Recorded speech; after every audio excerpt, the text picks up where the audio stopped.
சபரிமலை ஐயப்ப மகர மண்டல பூஜைக்காக நவம்பர் 16ஆம் தேதி மாலை 5 மணிக்கு தொடங்கி கார்த்திகை 1ஆம் தேதி நவம்பர் 17ஆம் தேதி முதல் டிசம்பர் மாதம் 27ஆம் தேதி வரை தினசரி அதிகாலை 3 மணி முதல் இரவு 11 மணி வரை சபரிமலை ஐயப்ப சன்னிதான நடை திறந்திருக்கும்.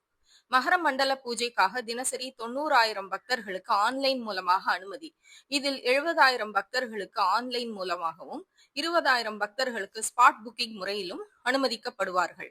இதற்கு விருப்ப கட்டணம் ரூபாய் 5 வசூல் செய்யப்படுகிறது. தற்பொழுது சபரிமலை ஐயப்ப சன்னிதானத்தில் செல்போன் பயன்படுத்தது பற்றி சபரிமலை தேவஸ்தானம் புதிய உத்தரவு ஒன்றை பிறப்பித்துள்ளது. அதன்படி சபரிமலை ஐயப்ப சன்னிதானம் 18ஆம் படிக்கு மேல் சந்நிதியில் செல்போன் பயன்படுத்த தடை விதிக்கப்பட்டுள்ளது. எனவே ஐயப்ப பக்தர்கள் இதை கவனத்தில் கொள்ளவும். இது போன்ற ஆன்மீக செய்திகளுக்கு பத்மம் யூடியூப் சேனலை சப்ஸ்கிரைப் பண்ணுங்க, லைக் பண்ணுங்க, ஷேர் பண்ணுங்க, கமெண்ட் பண்ணுங்க. நன்றி, வணக்கம்.